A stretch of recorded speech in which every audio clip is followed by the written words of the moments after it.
Saudara-saudara hadirin yang berbahagia, salah satu nikmat yang diberikan Allah kepada kita di dalam kehidupan ini ialah bahwa Allah Subhanahu wa ta'ala telah menciptakan segala sesuatu serba berpasang-pasangan. Dalam surah Yasin ayat 36 dijelaskan, Subhanallazi khalaqal azwaja kullaha mimma tumbitul ard wa min anfusihim wa mimma la ya'lamun. Maha suci Allah yang telah menciptakan segala sesuatu itu serba berpasang-pasangan, dari apa yang tumbuh di permukaan bumi, apa yang ada di dalam diri mereka sendiri, dan apa-apa yang mereka tidak mengetahuinya. Demikianlah kita lihat siang berhadapan dengan malam, benar berhadapan dengan salah, dan laki-laki berhadapan dengan perempuan. Setelah Allah menciptakan segala sesuatu itu serba berpasang-pasangan, maka Allah menetapkan aturan permainan yang mengatur seluruh kehidupan makhluk yang serba berpasang-pasangan itu. Kita tentu maklum, apapun saja yang kita lakukan dan kita perbuat tanpa ada aturan akan berakhir dengan kekacauan. Cobalah kita bikin satu sekolah, buka satu sekolah, tidak usah pakai aturan, tentu kacau. Bikin organisasi tanpa memakai aturan, tentu kacau. Demikian daripada kehidupan ini, kalau tanpa ada aturan, tentu kekacauan yang akan timbul. Allah pencipta manusia. Allah tahu benar kemampuan maksimal manusia. Oleh sebab itu, aturan permainan yang diturunkan Allah tentu sesuai benar untuk manusia. Satu contoh kecil, pabrik mobil di Jerman bikin mobil namanya Mercy. Seiring dengan itu dia keluarkan buku petunjuknya. Mobil ini namanya Mercy, kecepatan maksimal sekian ratus kilometer per jam, daya angkut maksimal sekian ratus kilogram. Kalau rusak memperbaikinya begini, onderdilnya pun ini. Karena pabriknya yang membuat mobil, lalu pabriknya pula yang mengeluarkan buku petunjuk, sudah tentu buku petunjuk itu sesuai benar dengan mobilnya. Dan tidak bisa kita punya mobil Mercy rusak lalu kita perbaiki dengan menggunakan buku petunjuk yang dikeluarkan oleh pabrik mobil Toyota misalnya. Jelas mobil bukan tambah baik, malah makin hancur, tidak karu-karuan. Kalau manusia menginginkan satu hidup yang baik, tidak ada pilihan lain, dia harus memakai aturan yang diturunkan oleh yang bikin manusia. Dan aturan itu telah turun dalam bentuk agama Islam yang kita cintai ini. Manusia laki-laki dihiasi dengan perasaan senang cinta kepada perempuan. Itu biasa, normal, wajar. Tapi lalu Allah menurunkan aturan permainan yang kalau peraturan ini dilanggar akan membawa kerugian bagi manusia sendiri. Bahwa laki-laki senang sama perempuan itu normal. Agama membuat aturan silahkan senang, tetapi lewat satu pintu yang disebut nikah. Kalau peraturan ini diabaikan, yang rugi tentu manusia sendiri. Misalnya PLN keluarkan pengumuman, nanti malam mulai jam 6 sampai subuh listrik se-Jakarta mati total. Kita ingat, ini nanti malam saya giliran ronda. Pagi-pagi sudah kita siap beli batu baterai, masukkan ke dalam baterai. Dari sejak kita beli sampai sore itu baterai kita soroti terus. Tentu setelah sore soak batu baterai itu. Datang malam berangkat kita ronda, Kalau disoroti lagi kan baterainya sudah nggak terang lagi, sudah sewak. Sebab apa? Belum waktunya sudah disoroti terus. Sekarang kalau ada orang belum masuk pintu pernikahan, nafsu seksualnya diobral terus. Itu kan sama juga belum datang malam, baterainya sudah disoroti terus. Nanti masuk pernikahan, soak. Berhadapan dengan istrinya, barangkali sudah nggak bisa apa-apa, cuma nyengir saja. Yang rugi manusia sendiri. Itulah sebabnya Allah lalu mengatur bahwa laki senang sama perempuan lewat satu pintu yang disebut dengan nikah.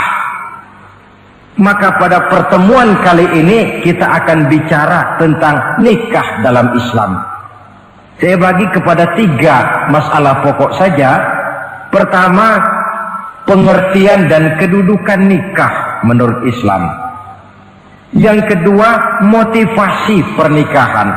Karena apa orang itu seharusnya melakukan nikah.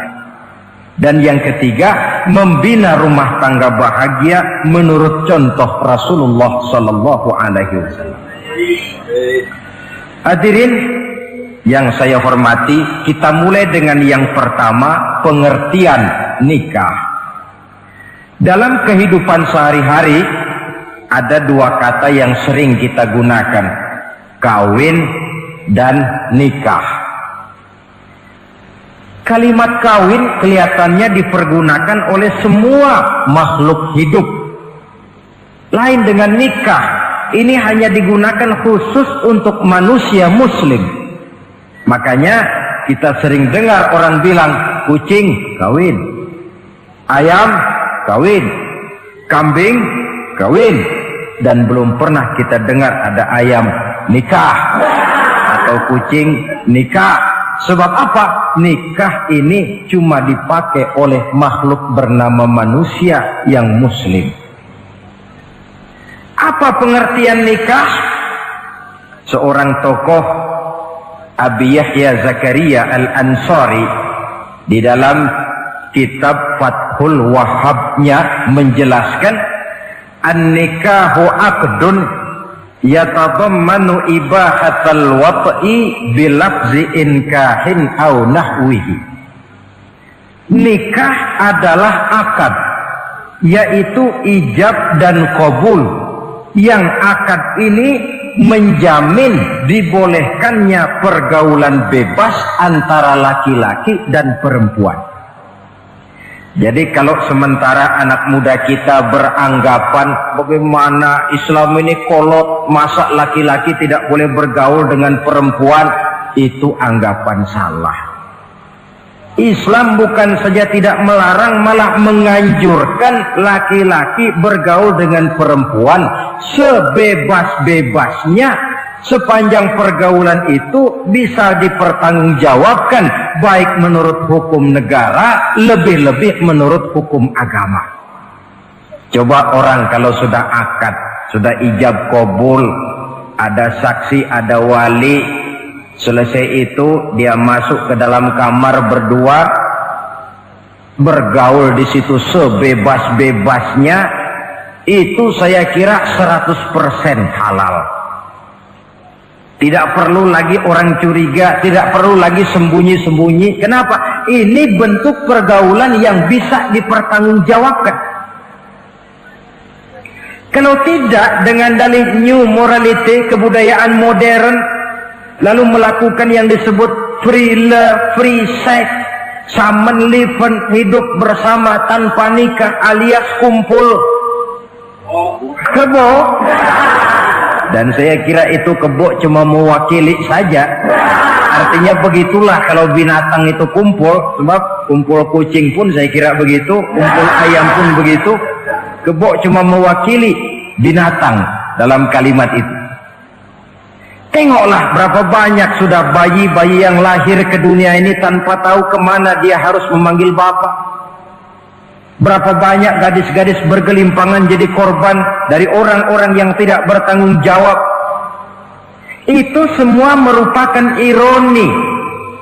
Maka menjauhkan manusia dari aturan agama pada hakikatnya sama dengan usaha membinatangkan manusia. Bahkan kalau manusia sudah jauh dari aturan agama, sanggup berbuat lebih buas daripada binatang. Kita tahu yang namanya bajing itu makanannya cuma kelapa, tapi bajingan itu bukan cuma kelapa, kabel telepon doyan kok bajingan itu. Jauh lebih buas daripada yang namanya binatang. Maka agama ini mengatur agar manusia sebagai makhluk yang mulia hidup secara mulia. Jangan manusia kita ini, binatang saja. Kalau saudara ada yang punya kucing di rumah, saudara taruh di depannya, saudara sendiri yang langsung kasih ikan di piring, kasih kucing. Aduh, dia akan makan dengan tenang, nikmat, lahap, tidak nengok kiri, tengok kanan. Kenapa? Dia yakin betul yang dia makan itu sudah resmi, sah. Sebab apa? Tuan rumah yang kasih. Tapi kalau si kucing ngambil sendiri di dapur, mencuri dia, setelah dapat dia bawa lari, makan pun tidak tenang. Kenapa? Mesti nengok kiri, nengok kanan. Rupanya instingnya pun bekerja. Ini bukan hak saya mencuri. Saudara-saudara, tengok orang yang sudah terlibat dalam pergaulan suami istri yang sah. Itu kan nggak perlu tengok kanan, tengok kiri, nggak perlu takut-takut. Kenapa? Sudah sah.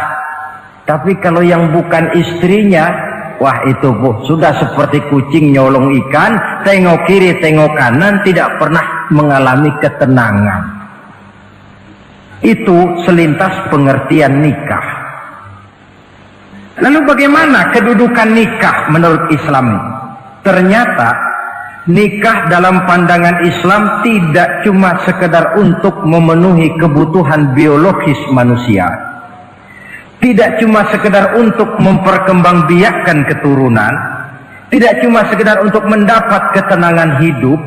Lebih tinggi daripada sekedar itu, nikah dalam pandangan Islam ibadah. Jadi kalau kita ditanya, Pak, ibadah apa yang paling enak dalam Islam? Jawabannya jelas, nikah. Begitu enaknya ibadah yang namanya nikah ini, sampai yang sudah pernah pun pengen ulangan. Namanya ibadah. Tetapi tentu ada konsekuensi. Oleh karena nikah ibadah, dan semua ibadah dalam Islam tidak boleh dikerjakan setengah hati atau main-main. Sholat ibadah, tidak boleh main-main atau setengah hati atau coba-coba. Puasa ibadah, tidak boleh main-main, setengah hati atau coba-coba. Dan oleh karena nikah pun ibadah, punya nilai sakral, juga tidak boleh main-main, setengah hati atau coba-coba. Dus nikah eksperimen tidak dikenal dalam Islam. Mas, saya dengar sampean sudah nikah ya? Iya mas, saya cuma nyoba saja kok ini kok. Kalau enak terus, enggak ya bubar. Ini tidak ada nikah eksperimen, sebab dia punya nilai sakral yang bermotifkan ibadah. Itu pengertian dan kedudukan nikah. Lalu apa motivasi suatu pernikahan? Karena apa seharusnya orang nikah itu? Apa landasannya?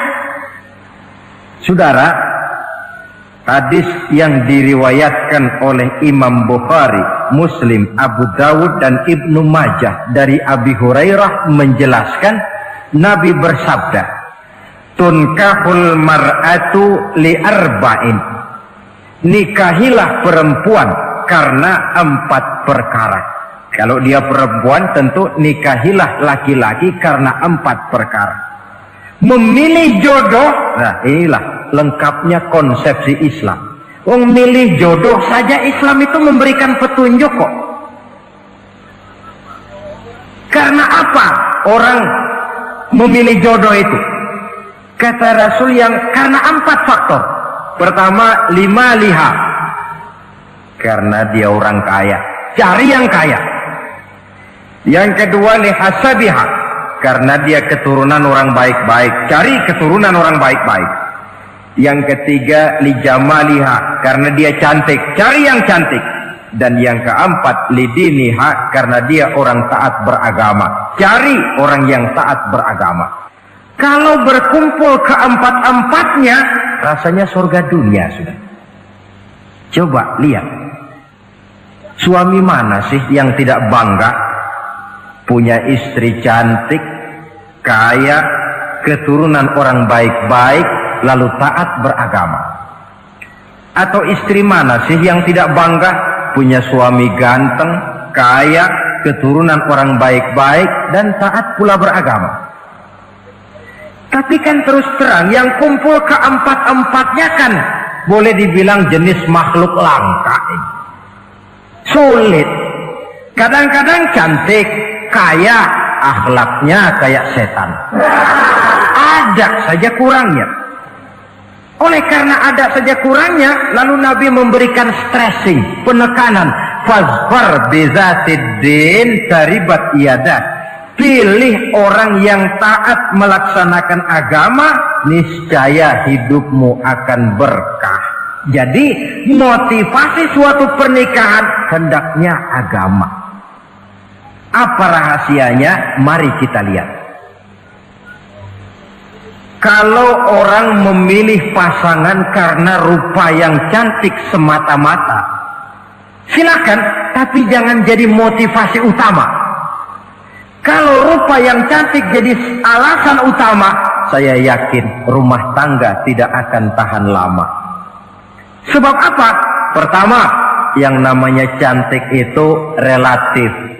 Artinya bergantung siapa yang memandang. Yang menurut saudara cantik, menurut saya belum tentu cantik.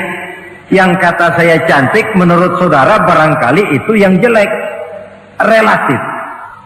Saya kalau ditanya orang, Ustadz, siapa perempuan paling cantik di dunia ini? Tentu saja saya jawab istri saya. Apa saudara lalu protes? Salah Ustadz, yang cantik istri saya, bukan istri Ustadz. Saya bilang, masa bodoh saya nggak ngurusi istri sampean. Cantik itu relatif. Sehingga di kalangan para ahli cinta ahli cinta sampai sekarang masih jadi perdebatan.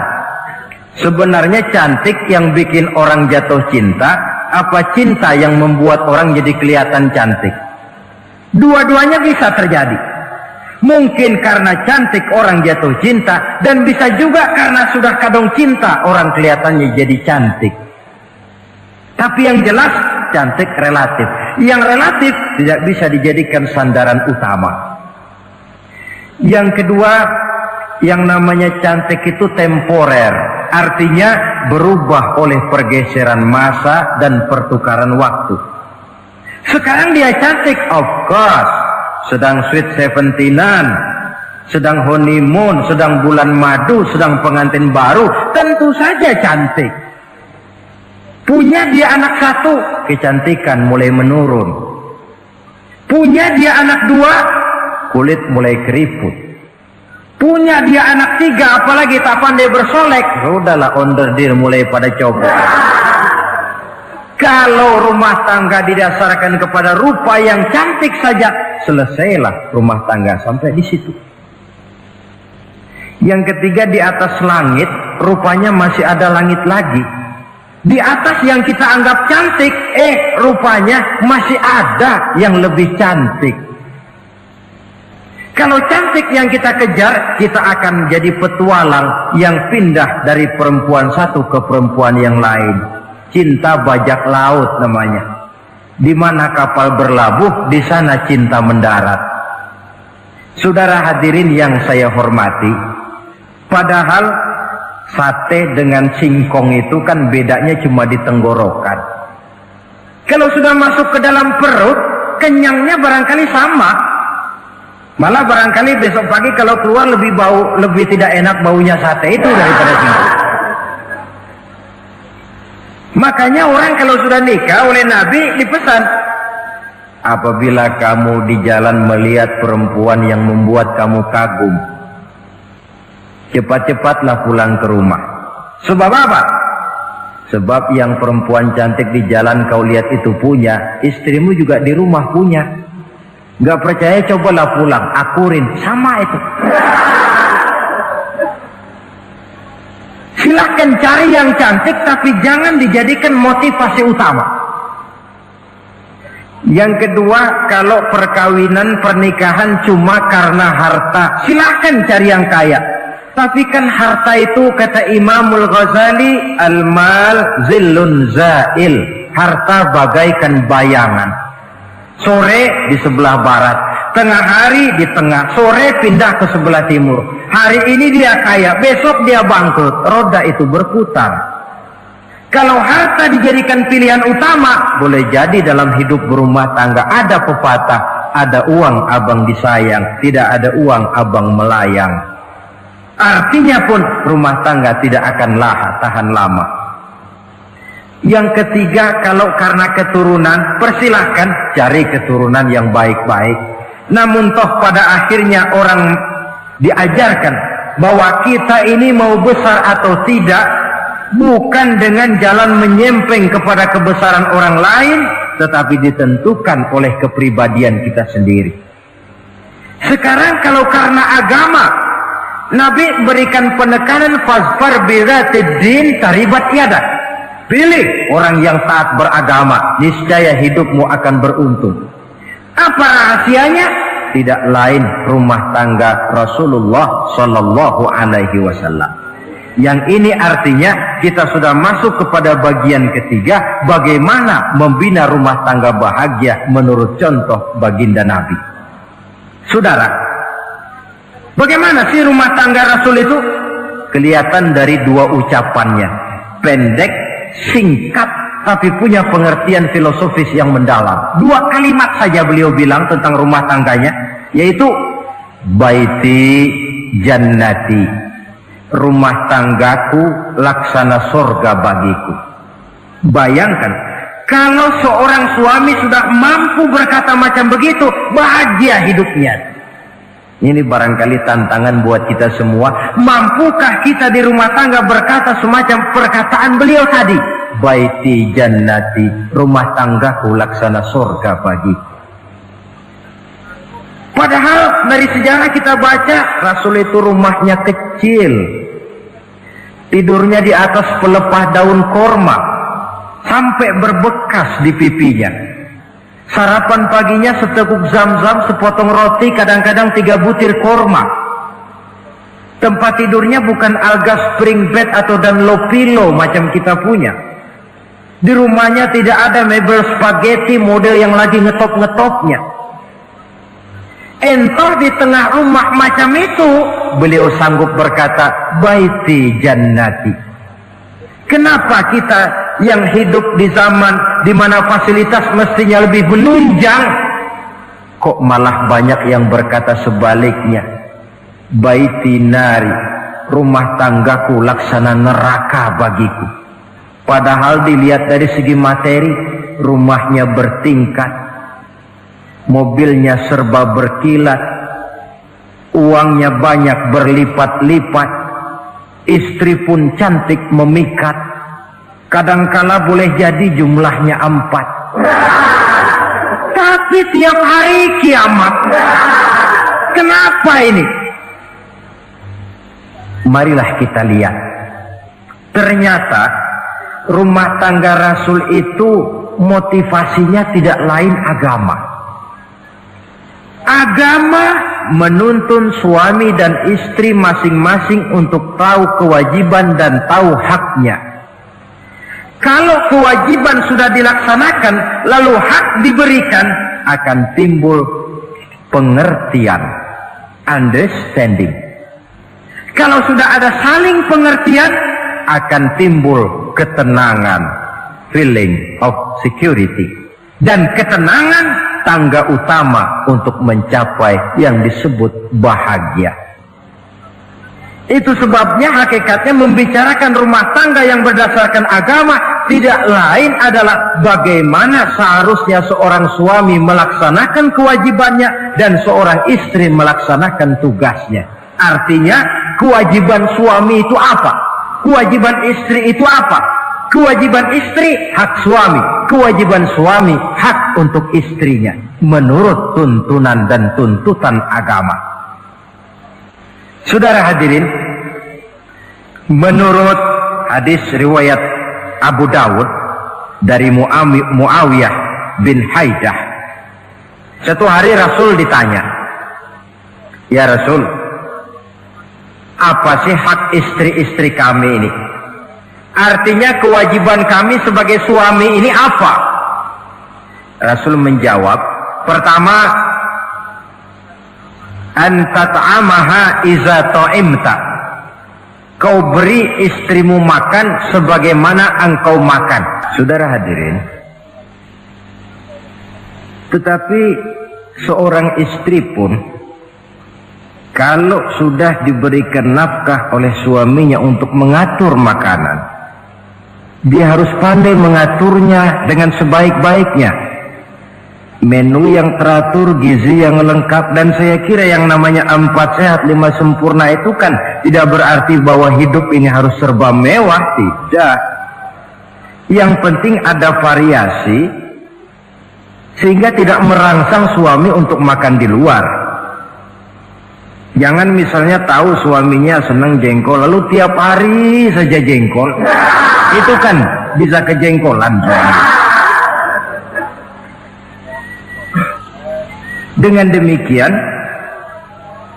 masalah yang kelihatannya sepele tetapi yang sebenarnya bisa menjaga keharmonisan atau malah keretakan rumah tangga harus kita perhatikan dengan sebaik-baiknya. Suami memberikan nafkah, dari jumlah itu 60% lari ke kredit, 40% lari ke dapur. Tentu pada akhirnya sang suami akan merasa curiga, padahal barangkali istrinya pun berniat baik, cuma hanya tidak ada keterbukaan di dalam mengurus masalah-masalah yang berhubungan dengan dapur. Inilah kewajiban yang pertama dari seorang suami, kewajiban yang menyangkut masalah pangan. Lalu yang kedua, wa taksuha izak tasaita. Engkau beri istrimu pakaian sebagaimana engkau berpakaian. Suami yang adil, pakaian yang dia pakai sama harganya dengan yang dibelikan untuk istrinya, kecuali tentu kalau istrinya ridho. Zalim seorang suami jikalau untuk dia misalnya dia beli pakaian yang mahal-mahal, jasnya dia pakai Switzerland wool, sarungnya Samarinda. Kalau dia pakai sepatu, belilah sepatunya. Sementara istrinya cuma pakai kain belacu saja. Kenapa mesti begitu? Sebab, saudara hadirin, istri kita sebenarnya adalah bagian daripada hidup kita. Baik dia dilihat orang, baik juga kita disebut orang. Jelek dia dipandang orang, tentu jelek juga nama kita disebut orang. Apalagi hidup bermasyarakat, kadang-kadang mulut usil itu kan sudah banyak macam ragamnya. Itu siapa sih perempuan yang jalan? Kenapa? Itu pakaian yang tidak dipakai sih tidak mahal, cuma pakaiannya serasi, pantas, enak dilihat. Oh, terang saja dia kan istrinya si Miun. Nah, Miun yang sedang tidur barangkali tidak tahu apa-apa mendapat sebutan baik. Cobalah kalau istri kita semaunya saja, orang akan bilang, ah itu perempuan, kenapa saya gerah ngelihatnya, mau ke pasar cuma pakai kutang saja. Tentu suami pun akan mendapat sebutan yang tidak baik. Cuma sang istri kalau sudah dibelikan pakaian oleh suami, termasuk alat-alat kecantikan di dalamnya, pakaian itu tentu dipakai, niat pertama adalah untuk menyenangkan hati suami. Seorang istri yang memakai bedak untuk menyenangkan suami, misalnya tiap polesan bedak ada pahalanya. Dia pakai lipstik untuk menyenangkan hati suaminya, tiap goresan lipstik ada pahalanya, bernilai ibadah. Ini kewajiban yang kedua. Yang ketiga, wala tadribil wajha. Kalau marah jangan memukul muka. Maksudnya apa ini? Kewajiban memberikan perlindungan, sehingga si istri merasa ada tempat dia mengadu, ada tempat dia melarikan persoalan, ada tempat dia bergantung. Kalau marah jangan memukul muka, dan memukul itu pun upaya terakhir. Kalau tidak bisa dengan kata yang lemah lembut, agak sedikit keras katanya. Kalau dengan kata yang keras tidak juga bisa pisah tempat tidur. Kalau memang tidak bisa juga dengan pukulan yang tujuannya bukan untuk menyakiti, tetapi untuk mendidik. Allah tadribal wajha. Kalau marah jangan memukul muka, dan memukul pun bukan jalan pertama, tapi upaya terakhir dengan tujuan bukan untuk menyakiti, tapi untuk mendidik sang istri. Kewajiban untuk memberikan perlindungan. Yang keempat, wala tuqabbih. Jangan memburuk-burukan istrinya. Kewajiban menjaga nama baik. Sebab apa? Dalam satu bahasa yang indah, Al-Quran menjelaskan bahwa suami istri itu laksana pakaian. Hunna libasul lakum wa antum libasul lahunna. Istri pakaian untuk suami, suami pakaian untuk istri. Lihatlah alangkah indah gaya bahasa Al-Quran ini. Diibaratkannya suami istri seperti pakaian. Apa fungsi pakaian? Pertama, pakaian itu kan jadi kebanggaan. Saya bangga memakai baju seperti ini, saudara bangga memakai baju yang saudara pakai. Artinya seorang suami harus berusaha menjadi suami kebanggaan istri, dan seorang istri pun harus berusaha menjadi istri yang dibanggakan oleh suaminya. Jangan yang malah kemudian disesali. Itu kan kalau sudah marah orang kadang-kadang ucapannya nggak terkontrol. Istri marah sama suami, bang, nyesel gue punya laki sama dia. Sudah hilang lagi kebanggaan. Kalau kebanggaan hilang, wibawa pun hilang. Kalau wibawa sudah hilang, maka rumah tangga sudah sulit untuk dipertahankan. Yang kedua, yang namanya pakaian itu kan menutup aurat. Itu tujuan pakaian yang terpenting. Artinya di sini, kalau seorang istri mempunyai kekurangan, suamilah yang menutupi. Kalau seorang suami mempunyai kekurangan, istri juga harus berusaha menutupi. Jangan kekurangan suami diceritakan di pasar umum, atau kekurangan istri dibuka di mana-mana. Itu namanya suami istri tidak berfungsi sebagai pakaian, malah justru saling membuka aurat masing-masing. Iyalah kadang-kadang penyakit ini. Kadang-kadang yang namanya perempuan dari rumah itu berangkat ngaji katanya. Sampai di pengajian apa? Suaminya diakur-akurin. Bayu bagaimana suami? Wah, suami saya payah. Dipayahkannya suaminya di mana-mana. Atau aib dan kekurangan istri diceritakan di mana-mana. Orang bertanya, gimana mas istrinya? Oh, nggak maju. Loh, kenapa istrimu kan cantik? Iya, soal cantik sih iya, tapi tidurnya kok ngiler ini. Nah, ini kan nggak perlu yang macam begini ini. Tidak bisa menjaga apa yang disebut security informasi. Fungsi pakaian sebagai suami istri tidak berjalan di dalamnya. Saling menjaga kehormatan diri. Ini yang keempat. Yang kelima, wala tahjur illa fil bait. Jangan berpisah dari istri kecuali di rumah. Maksudnya begini, kalau satu hari seorang istri suami marah kepada istrinya, tidak usah istri itu disuruh pulang ke rumah orang tuanya, ke rumah mertua lalu diusir. Tidak, cukup pisah tempat tidur saja. Ini maknanya wala tahjur illa fil baiti. Umpamanya, dek malam ini saya sedang tidak enak pikiran, kau tidur di kamar belakang lah, saya kamar depan.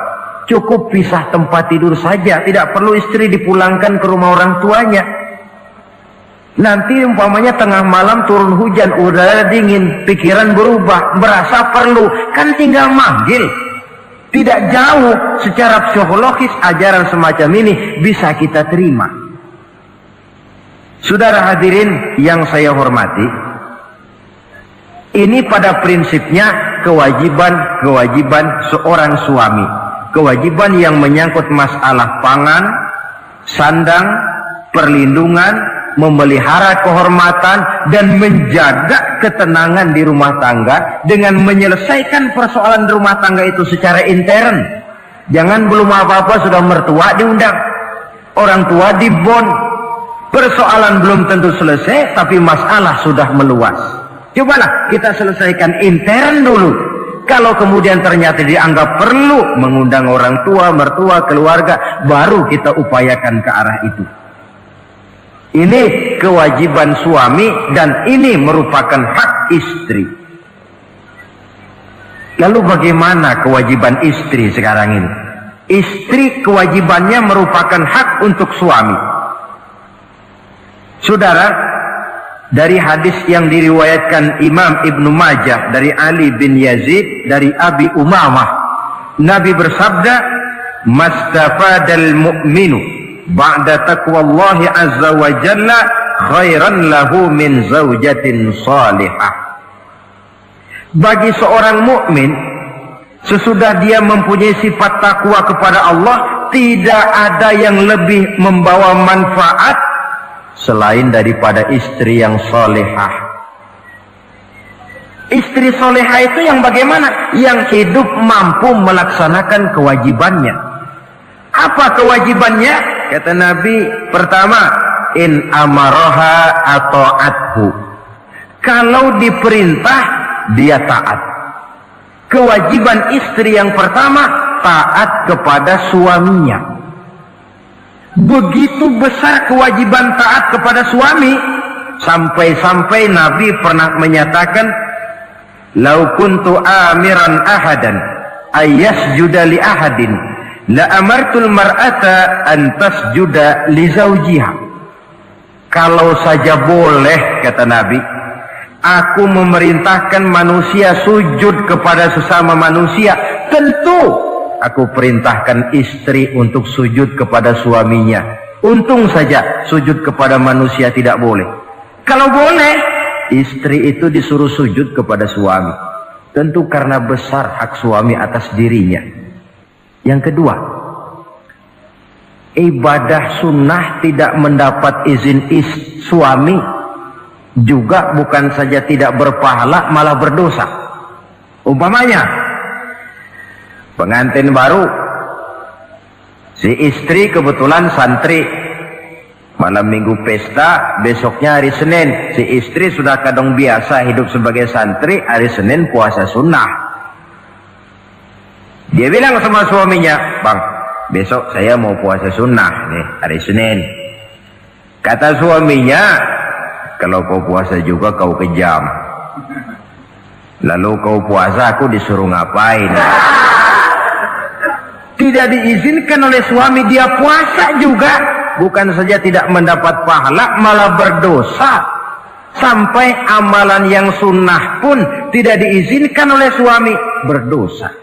Apalagi amalan yang mubah, apalagi amalan yang tidak ada dasar hukumnya, perintahnya. Sepanjang perintah suami tidak untuk maksiat kepada Allah, istri wajib untuk taat. Dalam hadis lain kita temukan Nabi bersabda, "Idza da'a ar-rajulu imra'atahu ila firashihi." Kalau seorang suami memanggil istrinya ke tempat tidur. Ini bahasa kinayah. Manggil ke tempat tidur kan tentu nggak perlu penjelasan. Masa mau nyambal di tempat tidur kan enggak. Fa'abat, si istri tidak mau. Lantaran istri tidak mau, suami jengkel. Fabata ghadbana 'alaiha. Sampai dalam jengkelnya tidur. La'anat hal malaikatu hatta tusbiha. Istri macam itu dilaknat, dikutuk oleh malaikat sampai datang waktu pagi. Kewajiban untuk taat. Namun sebaliknya, seorang suami pun jangan mentang-mentang istri wajib taat lalu overacting. Segalanya main tunjuk, segalanya main komando, segalanya main perintah. Sebab contoh yang diberikan oleh Rasul tidak begitu. Rasul kita baca dalam sejarah menjahit bajunya sendiri, memperbaiki kasutnya sendiri. Artinya yang bisa ya dikerjakan tanpa harus menggantungkan semuanya kepada sang istri. Kewajiban untuk taat. Nah, penutup tentang taat ini ada sebuah hadis pula di mana baginda Nabi bersabda, ayyumam ra'atin matat wa zawjuha anha radin dakhalatil jannah. Kalau seorang perempuan meninggal dunia, suaminya ridho kepadanya, maka perempuan itu akan masuk surga. Artinya, kalau seorang istri meninggal, ya dia tukang ngaji, ya tukang sholat, ya suka puasa, ya gemar sedekah, tapi meninggal suaminya tidak ridho, pintu surga belum dibukakan sampai suaminya ridho kepadanya. Ini menggambarkan tentang besarnya kewajiban taat seorang istri kepada suaminya. Ini kewajiban pertama. Lalu kewajiban yang kedua, kata Nabi, wa in nazara ilaiha sarrathu. Kalau dipandang oleh suaminya, dia pandai menggembirakan, menyenangkan hati suaminya. Menjadi istri yang pandai menyenangkan hati suami. Siapa contohnya? Kita lihat misalnya istri Nabi, diantaranya Sayyidatuna Khadijah radhiyallahu anha. Ketika Nabi pertama kali menerima wahyu berhadapan dengan malaikat Jibril, beliau kembali ke rumah dengan tubuh gemetar. Setibanya di rumah beliau berkata, "Zammiluni ya Khadijah." Khadijah, selimuti saya. Kenapa bang? Barusan datang malaikat Jibril, dia katakan begini-begini, saya khawatir Khadijah. Khadijah tahu suaminya sedang gelisah. Sebagai istri yang bijak beliau tampil, apa katanya? Kalla ma yukhzikallahu abada. Tidak apa-apa bang, jangan khawatir, Allah tidak akan menyusahkan abang buat selamanya. Ini istri yang pandai menyenangkan hati suami. Suami pulang dagang dari pasar, rugi. Istri tampil, itulah bang romantikanya dagang. Masa selamanya saja untung sekali-sekali lah rugi. Si suami kan tidak terlalu pusing kepalanya. Jangan sudah di pasar rugi, sampai rumah istri pidato, peletar-peletor macam petasan. Dasar suami goblok, dagang saja rugi. Sudahlah di pasar rugi, sampai ke rumah digoblok-goblokin. Itu nanti suami kan bisa kena penyakit yang disebut broken home. Penyakit nggak betah di rumah. Seorang istri kalau suami sudah kena penyakit tidak betah di rumah, itu mesti siap-siap mental untuk dimadu. Nah, jadi kalau tidak dimadu bagaimana? Berusaha bikin betah suami di rumah. Suami pulang kantor jam 2, setengah 2 dandan, kalau perlu setel habis. Kalau perlu kelihatan suami akan datang, bukakan pintu, sambut dengan senyum. Apalagi kalau senyumnya Pepsodent. Saya kira suami bagaimanapun lelahnya, peras keringat, banting tulang, pulang mencari nafkah, kalau kembali di rumah disambut dengan senyum, hilang capeknya. Tapi bayangkan, sudahlah di kantor capek, peras keringat, banting tulang, sampai pula di rumah yang nyambut cuka sama kukusan. Udah asem, monyong. Suami mana yang kerasan tinggal di rumah? Menjadi istri yang pandai menggembirakan, menyenangkan hati suaminya. Bahkan diizinkan bohong untuk menyenangkan hati suami. Umpamanya, suami kebetulan habis obyeknya gol. Karena ingin menyenangkan istri, mampir di pasar beli kain batik.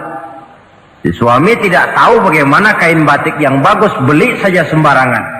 Sudah kainnya kasar, warnanya norak, harganya yang mestinya murah jadi mahal, dibawa pakaian itu pula. Istri lihat dan tahu kalau ini batik jelek, norak, kasar, harganya pun murah. Tapi dia ingin menyenangkan hati suaminya.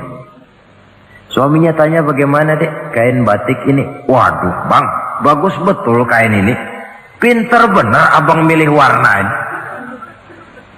Emang yang kayak begini ini bang, coba lihat tetangga kita mana ada yang pakai kain kayak begini.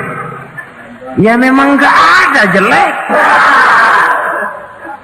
Suami senang tentu. Lalu kain itu oleh istrinya, ngaji dipakai, keundangan dipakai, tidur dipakai, masak dipakai, nyuci pun dipakai. Suami makin bangga, wah kain yang saya beliin dipakai terus ini. Lain pula istrinya, dalam hati dia berpikir, biarin deh gue pakai terus biar cepat hancur, nggak ada urusan. Coba kalau waktu itu si istri jujur, dasar laki goblok, beli kain kayak begini, sono pulangin. Nah, mungkin suami yang sudah payah-payah mau menyenangkan hati istrinya malah berbalik pikirannya. Saudara hadirin, ini kelihatannya penting untuk menjaga suasana keharmonisan di dalam kehidupan berumah tangga. Begitu pula pengertian seorang suami. Rasul pernah pulang dari masjid agak larut malam, rupanya banyak orang bertanya. Ketuk pintu, assalamualaikum, sampai 3 kali tidak dibukakan pintu. Rupanya Aisyah lelap benar tidurnya. Rasul sadar beliau pulang kemalaman dan tahu istrinya capek bekerja di waktu siang. Asyraful anbiya wal mursalin ini menghormati istrinya. Salam 3 kali tak dibukakan pintu, bukan marah, malah gelar sorban di depan pintu. Di situ beliau tidur. Tengah malam Aisyah mau sholat, buka pintu, terkejut lihat suaminya tidur di depan pintu. Dibangunkan. Begitu dibangunkan, Rasul lebih dahulu berkata, Aisyah, maafkan saya pulang terlambat memang sebab banyak yang bertanya di masjid. Sudahlah tidur di depan pintu, begitu dibukakan beliau dulu yang minta maaf. Sulit jadi suami semacam ini. Yang enak kalau sudah nggak dibukain pintu, istri kepulesan, lalu sekali buka pintu kan yang enak kita tunjuk jidatnya, lo tidur kayak kebo ya.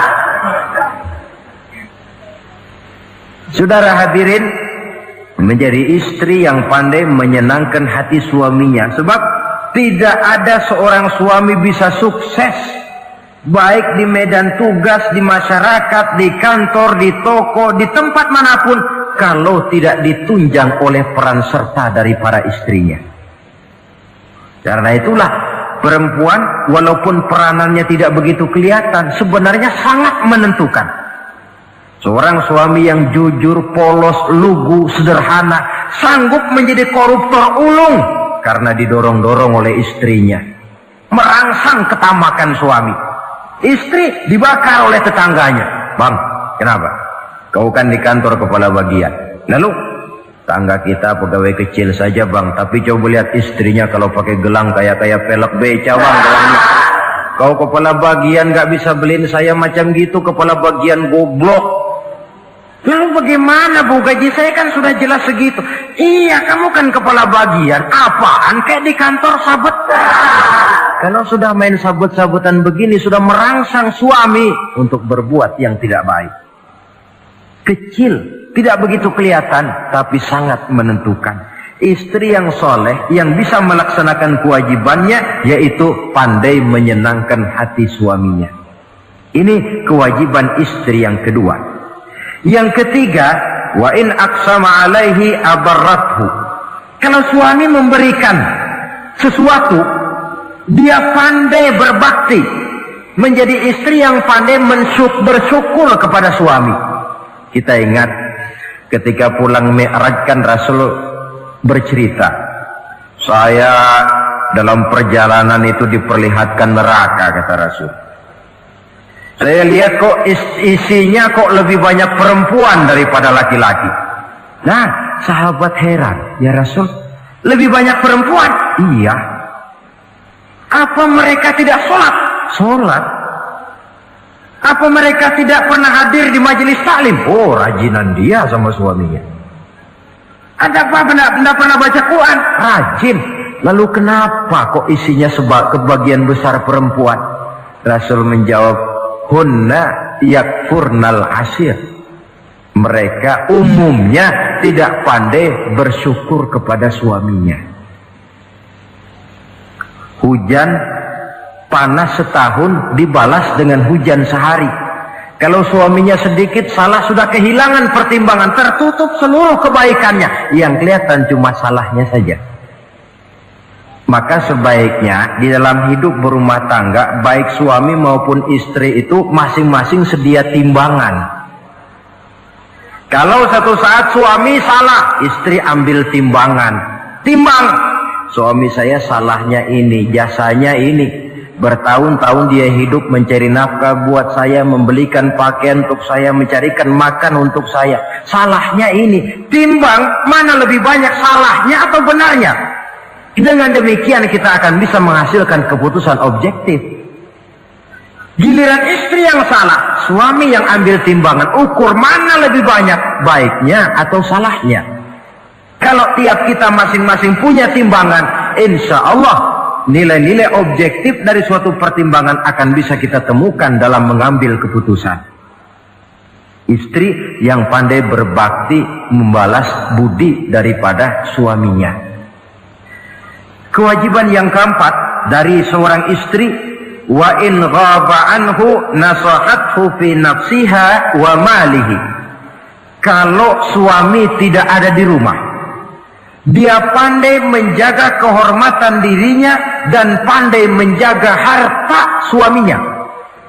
Tidak mencari kesempatan dalam kesempitan. Suami lembur, istri ngompleng. Dan pandai menjaga harta suaminya. Nah, coba lihat. Kalau seorang suami ada uang di kantongnya 100 rupiah. Ada tukang minta pengemis, istri ambilkan saja tanpa izin suaminya uang di kantong suami 100. Dia sedekahkan. Lihat ya, tentu baik. Si istri dapat dosa, si suami dapat pahala. Perbuatan sedekahnya itu betul, tapi mengambil uang tanpa izin suami itu yang salah. Dan ternyata salah itu lebih besar daripada pahala yang dia lakukan lantaran bersedekah itu. Kalau ini terwujud, maka suasana saling mempercayai akan tumbuh. Kalau sudah saling mempercayai, rasanya akan terwujud kedamaian dan ketenangan. Suami meninggalkan rumah dengan perasaan tenang, istri pun melepas suami dengan perasaan damai, tanpa was-was, tanpa curiga, dan sebagainya. Dan ini modal yang paling utama, mewujudkan saling kepercayaan dalam membina hidup bahagia. Saudara, jadi dengan demikian, kewajiban suami dan kewajiban istri yang merupakan bagian tidak terpisahkan dari bagaimana membina rumah tangga berdasarkan tuntunan agama, merupakan hal yang dicontohkan oleh Nabi kita Muhammad sallallahu alaihi wasallam. Dengan satu kesimpulan, rumah tangga Nabi bahagia karena rumah tangga itu disinari oleh ajaran-ajaran agama. Sehingga timbul saling pengertian membawa kepada ketenangan, dan ketenangan sesungguhnya tangga utama mencapai rumah tangga bahagia. Tanpa materi orang memang sulit untuk bahagia, tapi materi semata-mata bukan merupakan jaminan bahwa orang akan hidup bahagia. Banyak isak tangis berbunyi di rumah-rumah mewah, dan banyak sendak gurau, tawa dan canda, tawa lerai di rumah-rumah sederhana. Artinya suka dan duka, sedih dan gembira, susah dan bahagia bisa ada di gubuk reot dan bisa juga ada di rumah mewah. Ternyata bukan harta semata-mata yang menopang dan menjamin hidup itu akan bahagia, tapi satu rumah tangga yang dipancari oleh sinar agama di bawah naungan ridho dari Allah Subhanahu wa taala. Si istri taat melaksanakan ajaran agama, suami taat, lalu anak-anak pun hidup dalam suasana yang religius. Dari sana tumbuh pancaran sinar keagamaan. Irama agama mengalun dalam kehidupan rumah tangga kita. Berfungsilah dengan demikian rumah tangga sebagai tempat di mana kita mengamalkan ajaran agama kita. Alangkah nikmat satu rumah tangga. Istri ahli ibadah, suami pun ahli ibadah, anak-anak pun terbiasa oleh lingkungan untuk hidup melaksanakan suatu ibadah. Dan keberhasilan di rumah tangga awal untuk menuju keberhasilan di masyarakat, di tempat tugas, dan di tempat-tempat lainnya. Sebaliknya, kehancuran rumah tangga akan selalu menjadi awal kehancuran karir di masyarakat, di tempat kerja, dan di tempat-tempat lainnya. Oleh karena itu, berangkat dari hal semacam inilah, maka kita berkeyakinan rumah tangga yang bahagia ialah rumah tangga yang didasarkan kepada ajaran agama. Sehingga tercapailah kebahagiaan hidup di dunia yang langsung menopang kepada kebahagiaan hidup di akhirat nanti.